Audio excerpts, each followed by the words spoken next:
მოგესალმებით, მეტრონომის სტუმარია, ჟურნალისტი ლეილა ცომაია. გამარჯობა ქალბატონო ლეილა. გაგიმარჯობთ. მადლობა მოგბრძანებისთვის. მადლობა მოწვევისთვის. თითქმის 1 წელია საქართველოში უწყვეტი პროტესტი გრძელდება. მოქალაქეები აპროტესტებენ ოცნების პოლიტიკურ კურსს, ძალადობას და დემოკრატიული სივრცის შეზღუდვას. ბოლო პერიოდში არაერთი აქტივისტი დააკავეს, მათ შორის თქვენც. აქტიურად ხართ ჩართული პოლიტიკურ საზოგადოებრივ ცხოვრებაში 90-იანი წლებიდან დღემდე. დღეს ვისაუბრებთ მიმდინარე პოლიტიკურ პროცესებზე, როგორ მეორდება ისტორია და ასევე რას ნიშნავს უწყვეტ პროტესტში ყოფნა, როდესაც ამდენი რისკი და საფრთხე არსებობს. პირველ რიგში რომ შეაფასოთ, რა ვითარებაა ჩვენს ქვეყანაში, მიუხედავად დაკავებისა თქვენ ისევ დგახართ რუსთაველზე და რა არის ამის მიზეზი? შეიძლება ითქვას თუ არა, რომ ქვეყანა გადამწყვეტ ბრძოლაშია? როდესაც 14 წლისაკიდან ვიყავი მე დისიდენტი, მე ვიცოდი რისთვის ვიბრძოდი. მე ვიბრძოდი ჩემი ქვეყნის დამოუკიდებლობის, თავისუფლებისა და სუვერენული სახელმწიფო გამხდარიყო ჩემი სამშობლო. და როდესაც ჩვენ ეს მრავალწლიანი ბრძოლა მე ზუსტად გამსახურდია გამიცნო მაშინ, როდესაც საბჭოთა მოქალაქეობაზე ვარი განვიცხადე და გორბაჩოვს გაუგზავნე ჩემი საბჭოთა მოქალაქის პასპორტი. და მე დამოუკიდებლად ჩემთვის მარტო ვიყავი და ვიბრძოდი ჩემი ქვეყნის დამოუკიდებლობისათვის და როცა ვიცოდი რისთვისაც ვიბრძოდი. და როდესაც ეს ბრძოლა ჩვენ ხანგრძლივი ბრძოლა ზუსტად გამსახურდია სამერო კოსტოვასთან ერთად დავასრულეთ ეს ბრძოლა. მე ჩავთვალე რომ უკვე ჩვენი მისია იყო აღსრულებული, რომ როდესაც მივახციეთ ჩვენ დამოუკიდებლობას და მე არ მინდოდა ხელისუფლებაში მოსვლა, ხელისუფლების მოსასვლელად არ ვიბრძოდი. ხელისუფლების ჩვენი ეროვნული ხელისუფლების არც ეს სტრუქტურაში და არც ეს რგოლში მე არ ყოფილვარ. მე მხოლოდ მიყვარდა ჩემი სამშობლო და ჩემი სამშობლოს მზად ვიყავი ყველაფერი შემეწირა და მე ასეც გავაკეთე, იმიტომ რომ მე ოჯახი არ შემიქმნია და მე მხოლოდ ამ ცხოვრებით ვიბრძოლე. ჩემი სამშობლოსთვის ვიცოცხლე და დღემდე ამ ცხოვრებით ვცოცხლობ და მოღვაწეობ.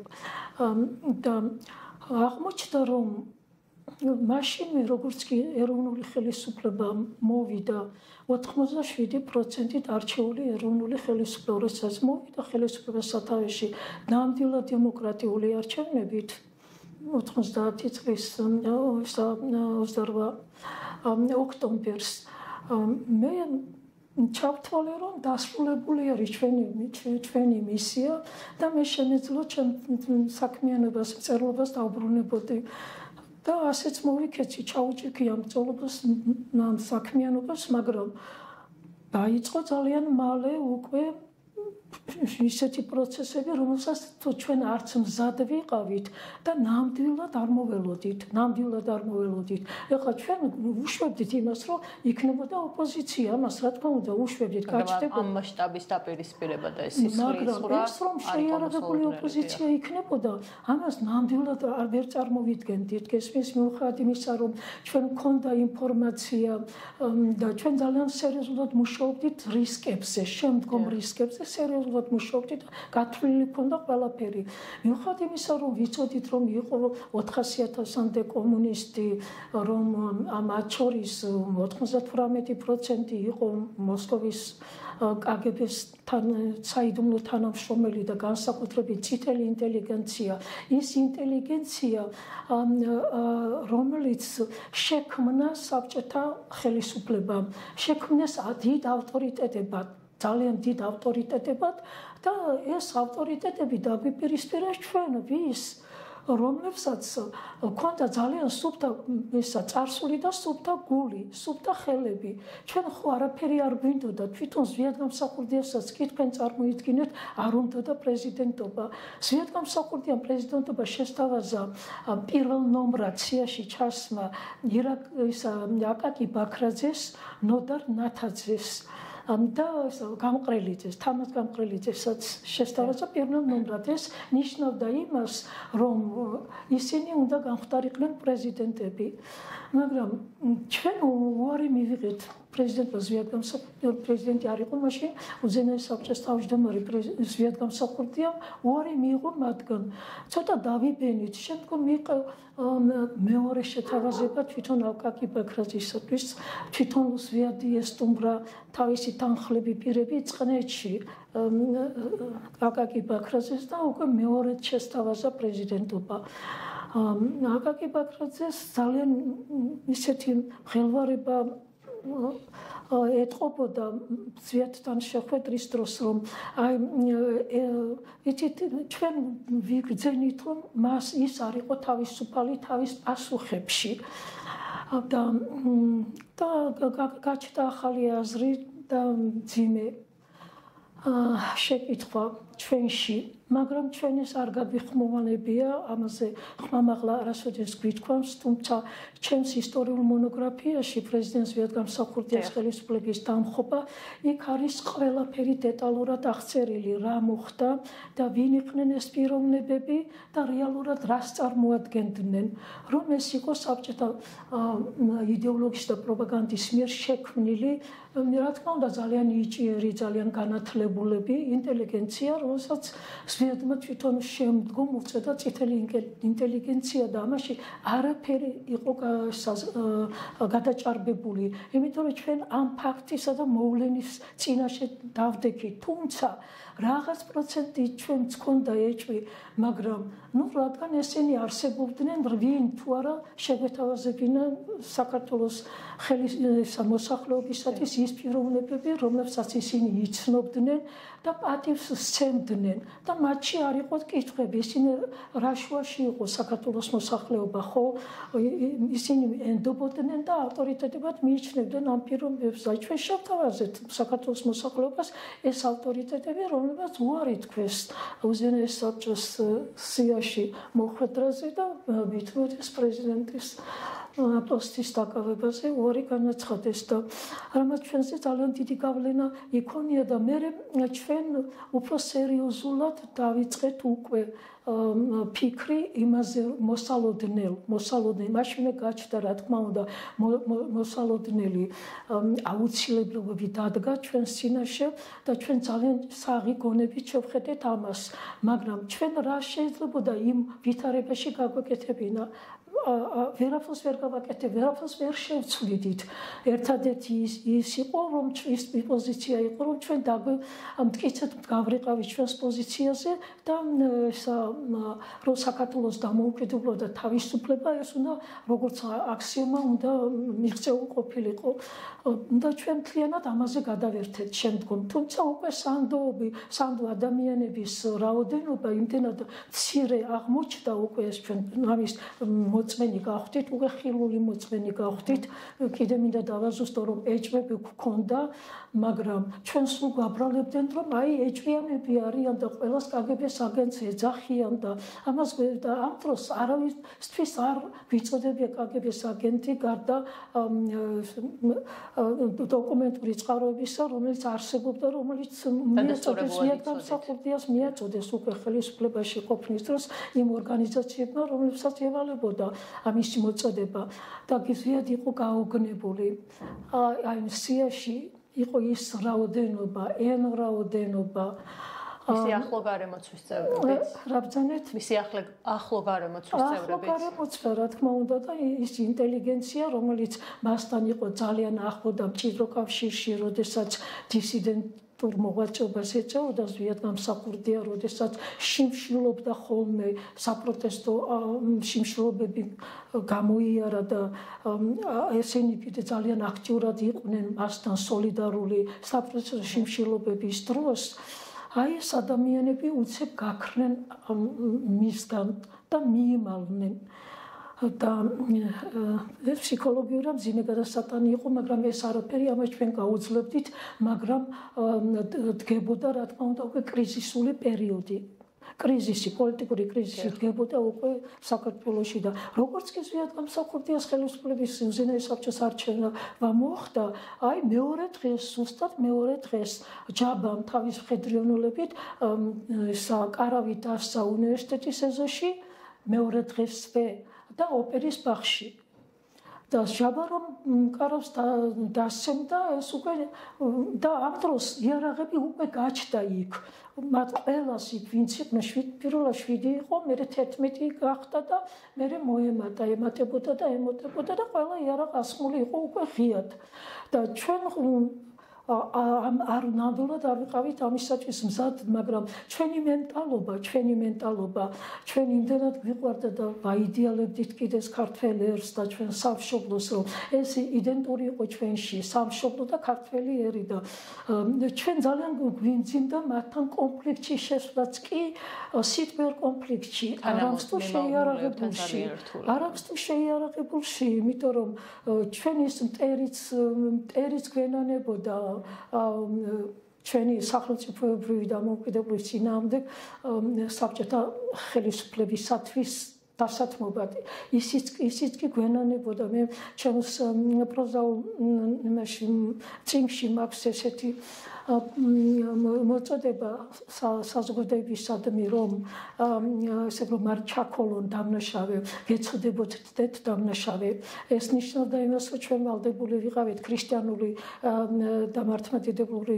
ვალდებულება გაგვეჩნდა რომ მორალიც რომ ის მტერიც ჩვენიანია და ისიც უნდა გვებრალებოდეს და მის უმეტესად როცა ამა თავიანთი ღვაწლიც მიუძღო და ჩართული იყვნენ დისიდენტად მოიაზრებოდა კაკაკიბაქრაძე ხომ და ჩართული იყვნენ ამ პროცესებში და ეხლა უცებ გამოაცხადო თუმცა იმ ორივე შეხვედრის შემდგომ უკვე შესაძლებელი იყო ამის დეკლარირება ხმამაღალი დეკლარირება მაგრამ ჩვენ ამას არც ვიკადრებდით იცი ჩვენ ქონდა მოთმინების ვალდებულება იმიტომ რომ დაიწყო სრულიად ახალი ერა საქართველოს სახელმწიფოებრიობის ისტორიაში და ჩვენ ასეთი ხისტი განცხადებებისაგან ნამდვილად ეს არ გვეპატიებოდა და არც ჩვენ თავსაც არ ვიკადრებდით ამას ნამდვილად, მაგრამ ჩვენ უკვე ვიცოდით, რომ დაიწყო ისეთი პროცესები, როცა თვითლუსტრირება ხდებოდა ამ წითელი ინტელიგენციის, მოსკოვის კგბ-ის აგენტების თვითლუსტრირება და ჩვენი თქმა აქ არც იყო სასჭირო პროცესები თვითონ ამხელდნენ ამ პიროვნებებს. თუმცა ეს ჩვენ რა თქმა უნდა არ ვიხაროდა და არამედ ეს იყო ჩვენთვის ძალიან მტკივნეული და ტრაგიკული პროცესი.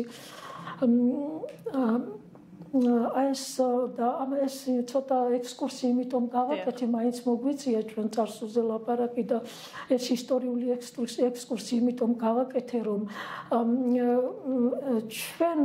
როდესაც ამ პროცესებს მოვჭი და იმისეს რომ ჩვენ მე პირადად მე ხა საკით უმცროსი ვიყავი მათთან და მე ჩავთვალე რომ ახლა ჩემი ბრძოლა დამთავრდა და მე შემიძლია ახლა დაუბრუნდე ჩემს წიგნებს, ჩემს ლიტერატურას დაუბრუნდე. მაგრამ ეს ამისი განწყობა და სურვილი ძალიან დიდი ხნის განმავლობაში მე დამეკარგა, იმიტომ რომ მე უკვე უნდა დამეცვა ჩემი არჩევანი, ჩვენი იდეა და ჩვენი სახელმწიფოს დამოუკიდებლობა უნდა დამეცვა და დაცვის პროცესში მე 97 წელს ვიყავი შევარდნაძის პოლიტიკური პატიმარი. უნივერსიტეტში, სადაც მუშაობდი, მაშინ მოვაწყე ძალიან მრავალრიცხოვანი მიტინგი შევარდნაძის გადადგომის მოთხოვნით და მოთხოვე სტუდენტობას რომ მშვიდობიანი გზით უნდა დამხობილიყო და წასულიყო შევარდნაძე საქართველოს ხელისუფლებიდან რომ არ მომხდარიყო კატასტროფა, სახელმწიფოებრივი კატასტროფა, იმიტომ რომ ჩვენ უკვე დაკარგული ქონდა ჩრდილო ქართლი, ცხინვალის რეგიონი, დაკარგული ქონდა ჩაბარებული იყო უკვე აფხაზეთი და ეს პროცესები მიმდინარეობდა სამხრეთ საქართველოში. ჩვენ სამხრეთ საქართველოს მთლიანად კარგავდით, იმიტომ რომ შევარდნაძე ინტენსიურად ჩადიოდა სამხრეთ საქართველოში, ახალციხეში, ასპინძაში და რაღაცები მზადდებოდა უკვე რელიგიური და ეთნიური ნიშნით და ამიტომ ამის წინააღმდეგ წახვედით. არა, ეს ტერიტორიული მთლიანობის რღვევის პროცესი აქტიურად მიმდინარეობდა. ამ დროს ვაჟა ლურთქიფანიძე ჯერ კიდევ იმყოფებოდა მოსკოვში. აქ იყვნენ ძალები, მე არ მინდა ეხლა სხვა პიროვნებებიც დავასახელო, თუმცა ჩემ წიგნში ყველა არის დასახელებული, ამიტომ მომეკიდა ყველა იმის გამო, რომ ისინი მხილებული არიან სამშობლოს ღალატში და სახელმწიფო დანაშაულში არიან მხილებული, მათ შორის მოქმედი პოლიტიკოსები. მაგრამ აუცილებელია მათი სახელი და გვარები ვიცოდეთ. იცით რა, მე მირჩენია წაიკითხონ და ვიდრე მე თვითონ დავასახელო, იმიტომ რომ მათთვისაც მტკივნეულია ეგ და ჩემთვისაც მტკივნეულია. კი არ მე ხომ არ მიხარია მათი დასახელება. ეს ჩვენი ტკივილი არის. ჩვენი ტრაგედია არის, ჩვენი ერის ტრაგედია, რომ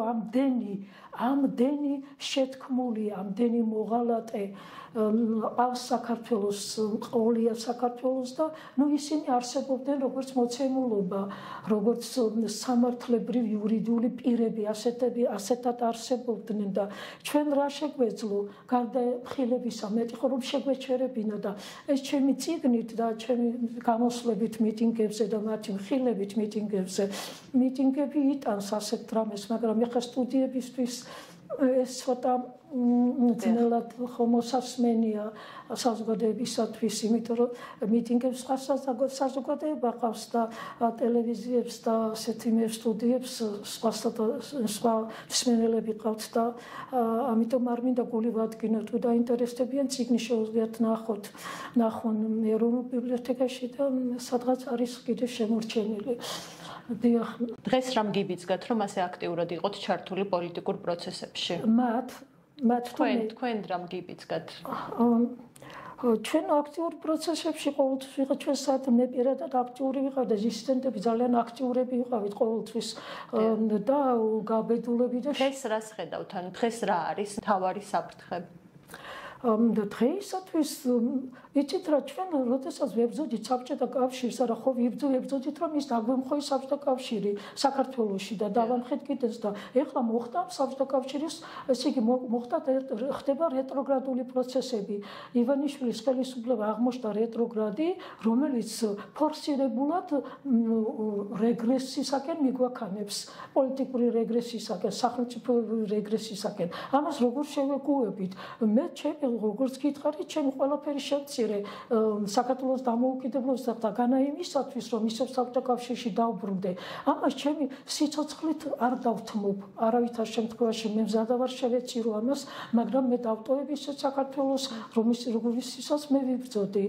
ეს არის ჩემი мотивация იმის ახალ პოლიტიკურ პროცესებში ჩართვის. ეს არის ჩემი თავგანწირული სულისკვეთება და აუცილებლად მივახცევ. არ ვაპატიებ. კონსტიტუცია არის სახელმწიფოს ძირითადი კანონი, კანონთა კანონი და საფუძველი სახელმწიფოს ღერძი არის. ეს კონსტიტუცია თავზე გადაგვახრია ივანიშვილმა. როგორ უნდა ვიბადავდეს ამას ივანიშვილი? ვინ არის ივანიშვილი? არავინ არ არის, ხო? არავითარი პოლიტიკური ფიგურა ეგ არ არის. პოლიტიკური პარტიის თავმჯდომარე მეც ვარ. ზიად-განმანთავისუფლების პარტია შევქმენი მე 94 წელს, როდესაც მოკლეს ბარბაროსულად მოკლეს ზიად-განმსახურდია, რომელიც წამებით აღეხსრულა, შევქმენი და ამ პარტიით ვებრძოდი ხუნტის ხელისუფლებას და პოსტხუნტისტურ ხელისუფლებას. შეგიძლიათ თუ არა უფრო ვრცლად ისაუბროთ ზვიადის მკვლელობაზე? თვითმკვლელობა რა თვითმკვლელობა? არა, მკვლელობაზე. მკვლელობაზე ეს რთული ის არის იქ დასახელებული. დღემდე გამოუძიებელია და არაერთი ვერსია არსებობს. იცით რა არის ეს კონსტანტინე გამსახურდიამ, რომელსაც მე ახლა ძალიან მტკივნეული დამოკიდებულება მაქვს თავისი პოზიციისადმი და ნამდვილად არ მოველოდი რომ ის ასე აქტიურად ჩაერთვებოდა რუსული ოცნების ხელისუფლების იდეოლოგიაში და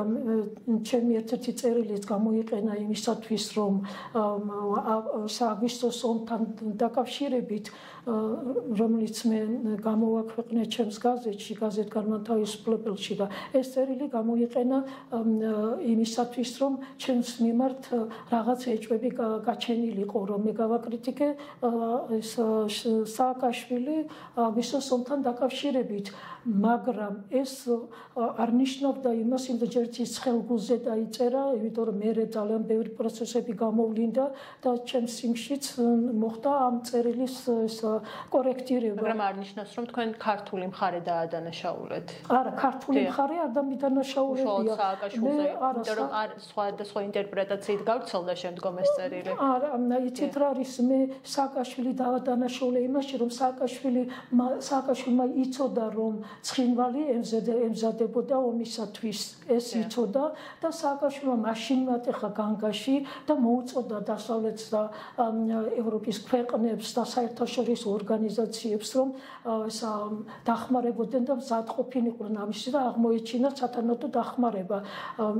მაგრამ რატომღაც არ დაიჭირეს ესეთი პოზიცია მაშინ იმ ეტაპზე, არ დაიჭირეს სათანადო პოზიცია. სხვათა შორის თქვენც ისიც გემახსოვრებათ, რომ არ ვიცი თქვენ რა საკისახართ, მაგრამ ზვიად-გამსახურდიას ხელისუფლების მიმართაც ყოველ შემთხვევაში ხომ იცით არა, რომ დასავლეთის ამერიკის, უშუალოდ ამერიკის და ევროპის ქვეყნების პოზიცია იყო არასოლიდარული და არ იყო მხარდაჭერილი და ბუშმა პირდაპირ განგვიცხადა, რომ ჩვენ არ მივესალმებით ეს უკრაინის მიმართ და ყველა დამოუკიდებლობისათვის მებრძოლი ქვეყნებს არ მივესალმებითო საქართველოს და სხვა რესპუბლიკების დამოუკიდებლობასო და მაგრამ აქ რა იყო იცით ერთი ფაქტორი მუშაობდა მათ დამოკიდებულებაში ის რომ მოგეხსენებათ საბჭოთა კავშირი იყო ერთი მთლიანი მონოლითური სახელმწიფო რომელთანაც ძალიან იადვილებოდა და ამერიკასაც და ევროპის ქვეყნებს და აღმოსავლეთის ქვეყნებსაც ყველა ქვეყნებს იადვილებოდა ურთიერთობა როგორც ერთ მონოლითურ სახელმწიფოსთან და მოხდა პროცესი რომელმაც მათ თვალწინ ძალიან მალე დაშალა ეს საბჭოთა კავშირი და ეს 14 რესპუბლიკა იქცა დამოუკიდებელ თუნდაც მცირე რესპუბლიკების დამოუკიდებელ რესპუბლიკებად და ბუნებრივია მათ შეგუება ძალიან გაუჭირდებოდა და ესეთ იმ პერიოდისათვის ცალკე ასე თუნდაც პატარა ქვეყნის დიდი სახელმწიფოების დამოუკიდებლობას და მათმა რა თქმა უნდა ერჩინათ რომ მონოლითური ერთიან და უკვე აწყობილი ქონდათ სისტემა და ეხლა მათ მთლიანად ურთიერთობა სახელმწიფო დიპლომატიური ურთიერთობა სხვა ახალ იმას მოითხოვდა მიდგომებს და თავს არიცხელებდნენ ამისთვის და აი ამითაც იყო განპირობებული მათი პოზიცია მე კი მაინც არ ვამართლებ რა თქმა უნდა მათ იმას იმიტომ რომ ჩვენ გვქონდა უფლება და კონსტიტუციაშიც გაწერა დამოუკიდებლობა ჩვენი უფლებით ვისარგებლეთ და ამისთვის ჩვენ ვიბრძოლეთ პოლიტიკურად იატაკში ვიბრძოლეთ და პოლიტიკურად და თვითშეწირვა განახორციელეთ და ბევრი ციხეებში დაიღუპა ამის გამო და დისიდენტებზე ვლაპარაკობდი თქვენ ახსენეთ ზვიად-გამსახურდია წამებით მოკლესა და რომ განმარტოთ რას გულისხმობთ ამაში უფრო ვრცლად რომ მოგვიყვეთ ეცეთ აი მოკლედ შემიძლია თქვა თუმცა ეს ძალიან დიდი თემა არის ძალიან დიდი ისტორია არის ზვიადის მკვლელობის ფაქტი ზვიად-გამსახურდია თავისი დაცვა ზვიად-გამსახურდია თავის დაცვა ნელ-ნელა თითო ჩამოაცილეს და მე გაკვირვებული ვიყავი ამ პროცესებით მე ვიყავი ჩასული მაშინ როცა ზვიად-გამსახურდია ჩამოვიდა ზუგდიდში ჩვენ არ მოგცა და მე პირადად მივხვდით იმისა რომ მიცნობდნენ და იცოდნენ რომ უახლოესი თანამებრძოლი ვიყავი ცოტა არასიამოვნოა მაინც რომ ჩავედი ზვიადთან და 2 წუთი ზვიადმა მოითხოვა რომ შევხვედრო და ზუგდიდში და სულ 2 წუთი გამაჩერეს დაცვა და ეს დაცვა მაშინვე აღარ მეიმედებოდა მე უკვე და მინდოდა ზვიადისთვის ცოტა ხმადაბლა მეთქვა რაღაცა რომ ზვიად აქ ხო ყარად ხარ მინდოდა მეკითხა ეგა მაგრამ არ დამიდგნენ აქ გვერდზე ყველა და თვალებში მისჩერებოდნენ ზვიადს და აი ეს ამ ჩემმა ეჭვმა მე დამანახა რომ მე შემეჭვის შემთხვევით არ გამჩენია და ეს ადამიანები თითო ჩამოაცილეს ზვიად და ესენიც ისარნება ყოფილით დათანხმდნენ ამას რომ ჩამოსილებოდნენ ზვიადს და სულ 3 კაცამდე ბოლოს დაიყვანეს ზვიადის დაცვა და მე ის 3 კაციც უკვე გაქრა ის 3 კაცი და პერსონიფიცირებას ახლა არ ვაკეთებ კიდევ ვამბობ რომ წინში ყველაფერია დეტალურად აღწერილი გაქრა და ზვიადი როგორც პრეზიდენტი ძალიან ადვილად ჩაიგდეს ხელში და ჩაიგდო აფხაზეთის უშიშროებამ და მოსკოვიდან ჩამოსულმა კგბ-მ და გერეუმ რომელმაც გადაიყვანეს აფხაზეთში ზვიადი და ზვიად შესთავაზეს აფხაზეთის დამოუკიდებლობის ცნობა თუ ის ცნობდა აფხაზეთის დამოუკიდებლობას მაშინ მას მისცემდნენ მას დასავლეთ საქართველოს ში პრეზიდენტობის უფლებას ესე იგი ხო წარმოიდგენთ ახლა რას თავაზობდნენ ესე იგი აფხაზეთი უნდა ყოფილიყო დამოუკიდებელი და სამეგრელოში ავტონომია უნდა შექმნილიყო გესმით და ამის პრეზიდენტი უნდა გამხდარიყო ზვიადიდან ქვეყანას დიახ და ნუ ახლა თქვენ წარმოიდგინეთ ახლა რომ ამას ზვიად გამსახურდია რომ არ დათანხმდებოდა მე ისე და რა თქმა უნდა ამას არ დათანხმდა მე მეორე წინადადება შესთავაზეს კიდე რომ ის მას აღუდგენდნენ პრეზიდენტობას მაგრამ ზვიადი არც ისეთი გულუბრყვილო იყო რომ იმათ მიერ აღდგენილი გერეუს მოსკოვის იმებს ლაპარაკობთ რა ჩვენ აფხაზეთის ეს კგბ-ს არ მყავს ხელოვნებაში გერეუს ეს რომ აღუდგენდა და ამას პრეზიდენტის ინსტიტუტს და დააბრუნებდა ის მაგრამ ის დააბრუნებდა რამდენიმე თვით ამას ზვიადი იოლად მიხვდებოდა ხა მე მივხვდი და ზვიადი იყო რაღაც ძალიან დიდი მოაზროვნე იყო დიდი პოლიტიკოსი იყო მაგრამ მას არ მიეცა შესაძლებლობა თავისი დიდი პოლიტიკოსობა გამოევლინა თავის პოლიტიკურ ასპარეზზე ის მოაშთეს პირველივე ეტაპზე საწყის ეტაპზევე მოაშთეს ზვიად გამსახურდია როგორც პოლიტიკოსი როგორც პიროვნება აი ამ კვლევასთან დაკავშირებით ამაზე შევჩერდები რომ დიდი თემა თქვენ ზუსტად იმავე დღეს დაგაკავეს ახლა ნოემბერში რა დღესაც 26 წლის წინ რას ნიშნავს ეს შეიძლება ითქვას თუ არა რომ ხელისუფლებები იცვლება მაგრამ არ იცვლება სისტემა დიახ ასია მე ვფიქრობ ეს არის კი დამთხევა არის რა თქმა უნდა რომელშიც დევს კოდი ტირანი მართველებისა რატომღაც ამ დროს აღიძვრიან ხოლმე ხდება ხოლმე და ეს ასეთი დამთხევები არსებობს კი ისტორიაში არსებობს ასეთი დამთხევები და ამას ესეც ასეთი ამის ერთ-ერთი დამთხევა არის რომ იმიტომ რომ მარტო ამიტომ მე დამიხურეს ჩემი დამოუკიდებელი გაზეთი რომელსაც წირი ფინანსების ჩამოწირულობებით ვცემდი და ეს აეწერა გაზეთს და ჩემ სრულიად ენთუზიაზმით 10 ლარიც არ მქონია 13 წლის განმავლობაში გაზეთის 13 კი რა 20 წლის განმავლობაში ვცემდი და არ იყო ოღონდ პერიოდული იმიტომ რომ შესაძლებლობა არ მქონდა და დამიხურეს ეს ჩემი გაზეთი და შემდგომ პოლიტიკური პარტიაც კი როცა მე დამაპატიმრეს ამისი პოლიტიკური მის მოღვაწეობის შესაძლებლობაც წამართვა იმიტომ რომ პარტიის წევრებზე მედიოდა დააშინება დევნა და ძალიან ბევრი წავიდა ემიგრაციაში ზუსტად იმ პერიოდში 90-იან წლებში და აი ესე მოხდა მაგრამ მე ხომ დავჭინე არასოდეს არ მქონდა წინადადებები თვითონ ხელისუფლების ჩემს გვერდზე ცხოვრობდა ერთი კედელი გვაქვს მოსკოვის უშიშროებაში დიდან ხელდასმული ხაბურზანია ვალერი ხაბურზანია რომის დაცვა ჩემს პანჯრებთან ახორციელებდა პისტოლეტებით კასროლას როცა გავდიოდი მომდევდნენ შეურაცხყოფების ხმები და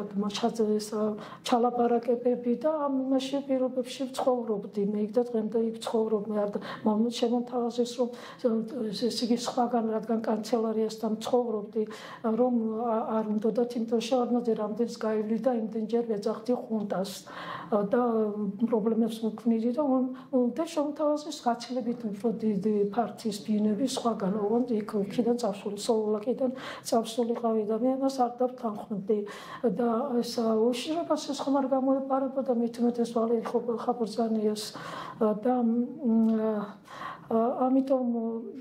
ყველაფერი ჩემი ნაბიჯი და ჩემთან ვინ შემოდიოდა ვინ გადიოდა ამ დასკრებებს ვატარებდი ჩემთან პრესკონფერენციებს ვატარებდი ჩემთან და ამიტომ ეს პროცესები მაგათთვის ეს ყველაფერი ცნობილი იყო და ამიტომ ყველანაირი შევიწრება ხდებოდა თქვენ თითქმის ყოველდღიურად დადიხართ რუსთაველზე საპროტესტო აქციაზე და რა ძალა აქვს ქუჩის პროტესტს ამაზეც რომ ისაუბროთ ვიცით რომ პროტესტს თვითონ აქვს თავისი კოდი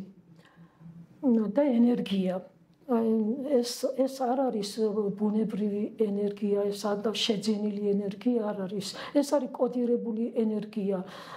რომელიც გაძლევს ძალას და დამუხტული ხარ ამ ძალით. და ამის თვითმხილველები ვარ დღეს ამ 1 წლიან და მეტ თითქმის 1 წლიან პროტესტებში. და ეს იგრძნობა იქ რომ მიხვალთ რა ჩვენ ვინც დაგვაპატიმრეს მე კი არა იქ ძალიან კარგი ახალი თაობა წამოვიდა გესმის ჯიუტი თაობა უფრო ლაღი უფრო თავისუფალი თაობა წარმოვიდა უფრო თუ შეიძლება ითქვას თავხედური მაგრამ ამ ქუჩას ეს თავხედობა ეს არ არის დიდი ტრაგედია ხა ჩვენ სხვა მენტალობის ვიყავით ეს დისიდენტები ეს უფრო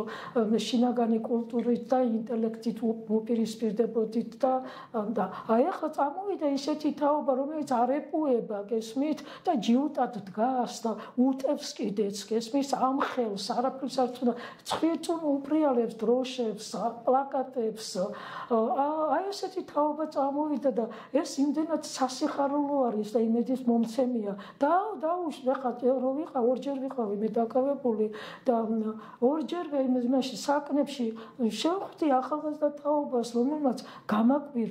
ყველანი მზად იყვნენ და მზად არიან რომ ისევ დაბრუნდნენ იმ ადგილას ისევ გააგრძელონ ბრძოლა და რომ არ დათმობენ თავიანთ პოზიციას თავიანთ ევროპულ მომავალს როგორ შეიძლება თქვა იმ კეთილ დღეობაზე რაც ევროპაშია რაც დასავლეთშია განათლების თვალსაზრისითაც ის ეკონომიკაც საჭირო არის ხო იმ განათლება რომ მიიღო ის ეკონომიკაც ხო გჭირდება რა რომ ეკონომიკა ძლიერი ყავს ჩვენს ისაუბა ხომ არ არის არა რომ სადღაც გაფლანგავს იმ შემოსავალს რაც დასავლეთიდან და ევროპიდან მოდის მასზე ისინი დაინტერესებული არიან რომ ბედნიერ საქართველოში იცხოვრონ და ბედნიერები იყვნენ თვითონ გესმის და ეს არის мотивация საქართველოში დაბადებული თაობა რომელიც არ შეეგუება ბრძოლის მთავარი იარაღი არის თუ არა ქუჩის პროტესტი ქუჩის პროტესტს დაემატა ახლა შიმშილობის აქცია ეს ორი პროტესტის ეს გამოვლინება ეს ერთმანეთს აძლიერებს ჩვენ შიმშილობით აი მასობრივი მაშინ იყო მასობრივი შიმშილობა ნოემბრის აქციები აპრილის შიმშილობები ესა პერმანენტული მიტინგები მანიფესტაციები რომელთა ჩვენ მოდებული ვიყავით თელ თბილის ქუთაისშიც ასევე ხდო ბათუმშიც ჩავდიოდით და ეს მოდებული ვიყავით თელ საქართველოს და თბილისში ეს პერმანენტულად მიმდინარეობდა ეს პროცესები და